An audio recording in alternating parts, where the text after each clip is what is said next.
Assalamu alaika ya Habiballah. Apa kata Sayyidina Ali bin Abi Thalib?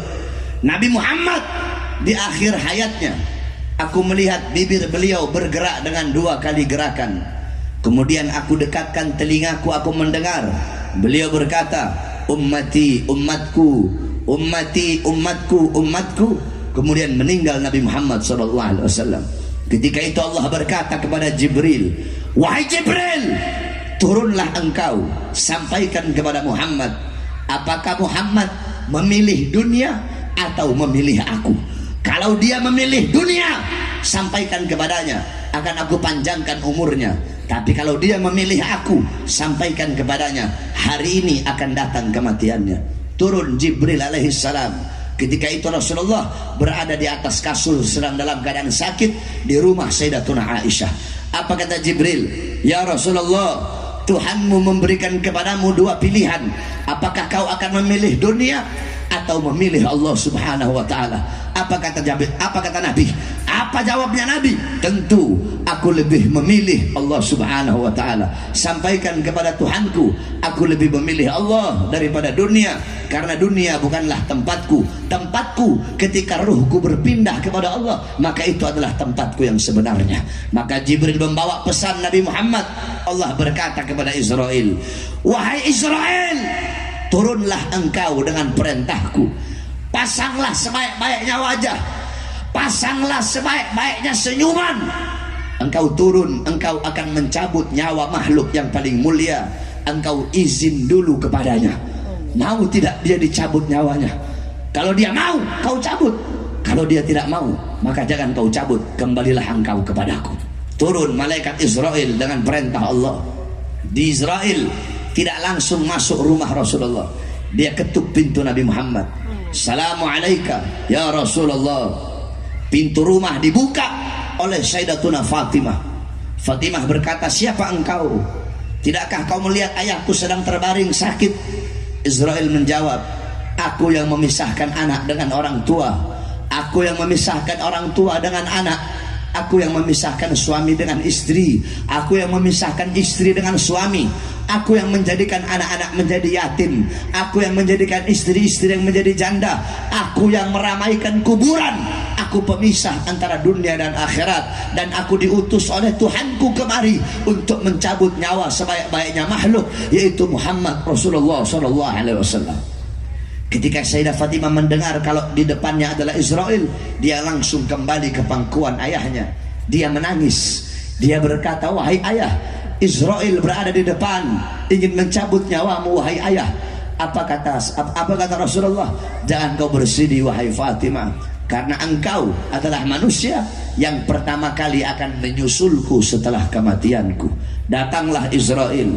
Ketika Israel datang, ditemani oleh Jibril. Ketika akan dicabut oleh Israel, Nabi Muhammad berkata, ya Khalili Jibril, wahai kekasihku Jibril, aku belum puas meninggalkan umatku kalau Allah belum memberikan jaminan kepada umatku. Pergi Jibril menghadap Allah. Ya Allah, kekasihmu belum puas, kekasihmu minta jaminan untuk umatnya. Apa kata Allah? Fa'auhallahu ta'ala ala Jibril, basyirhu ya Jibril, innal jannah muharramatun alal umam qabla an tadkhuluha ummatuh. Wahai Jibril, sampaikan kepada Muhammad, jaminan dariku, surga aku haramkan untuk dimasuki oleh siapapun sebelum surga dimasuki oleh umat Muhammad. Ini jaminan dariku. Nabi Muhammad pada saat detik terakhir nafasnya tidak memikirkan nasibnya.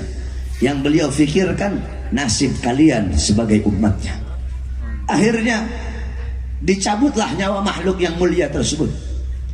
Dicabut nyawa Rasulullah. Ketika nyawa tersebut sampai di betis, Nabi berkata, apakah seperti ini rasa sakit sakratul maut? Kemudian Allah Subhanahu wa ta'ala memerintahkan kepada seluruh malaikat yang ada di langit untuk turun ke bumi untuk menyampaikan kepada Rasulullah bahwasanya telah diangkat kesusahan-kesusahannya ketika sakratul maut. dan sampaikan kepada Muhammad bahwasanya sakratul maut itu lebih sakit daripada ditancapkan ribuan pedang. Kemudian Nabi Muhammad berkata, apakah rasa sakit seperti ini juga yang nanti akan dialami oleh umatku ketika sakratul maut? Apa jawab Israel? Iya ya Rasulullah, rasa sakit seperti ini, bahkan lebih sakit dari ini ya Rasulullah. Nabi Muhammad mengusap pipinya, ada air sebuah cawan di samping, beliau letakkan tangannya di cawan yang berisi air itu, kemudian beliau usapkan itu air di muka beliau. Kemudian beliau mengangkat tangan. Doa terakhirnya Nabi Muhammad SAW, doa yang menutupi kepergian Rasulullah SAW. Apa doa beliau? Allahumma khaffif ala ummati fi sakratil maut, Allahumma khaffif ala ummati fi sakratil maut wa thaqqil alayya. Ya Allah, ya Rabb, ringankanlah, permudahkanlah sakratul maut umatku dan beratkanlah untukku. Ya Allah, ya Rabb, aku menanggung sakratul maut umatku. Berikan rasa sakit mereka, berikan beban penderitaan sakratul maut umatku. Ya Allah, umatku tidak akan kuat, umatku tidak akan sanggup. Biar aku nabi mereka, aku pemimpin mereka, aku penanggung jawab mereka. Biar aku menanggung seluruh rasa sakit sakratul maut umatku. Ya Allah, jangan kau berikan rasa sakit sakratul maut kepada umatku. Ya Allah, apa yang telah kau berikan untuk Rasulullah? Apa yang telah kau korbankan untuk Nabi Muhammad? Nabi Muhammad berjuang mati-matian, pagi, siang, sore, malam berdakwah, berdarah. Demi siapa? Demi kalian. Agar apa? Agar iman sampai, agar Islam sampai, agar takwa sampai, agar syariat Islam sampai, agar masjid sampai, agar ulama sampai, agar Al-Quran sampai, agar ilmu, amal, adab, warok sampai, ikhlas sampai, takwa sampai, amar ma'ruf sampai, jihad sampai, nahi mungkar sampai kepada kalian. Itu semua berkat perjuangan Rasulullah.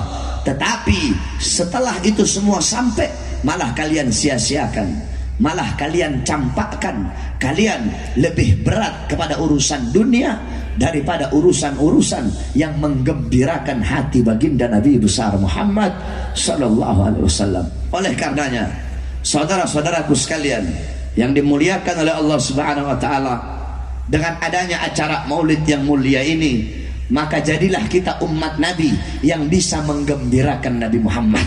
Dengan apa? Dengan mengikuti syariatnya, dengan taat kepada aturan-aturannya, dengan mengikuti sunnah-sunnah daripada baginda Nabi besar Muhammad. Jangan engkau jauh dari ulama, jangan engkau jauh dari orang-orang saleh.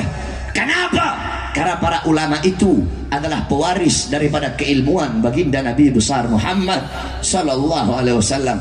Nabi Muhammad tidak mewariskan harta, pangkat, jabatan, tahta, kekuasaan. Bukan itu warisannya Nabi. Warisannya Nabi adalah ilmu yang dibawa oleh para ulama. Oleh karenanya, jangan engkau jauh dari ulama, jangan engkau jauh dari orang-orang saleh. Tinggalkan perbuatan dosa, tinggalkan perbuatan maksiat.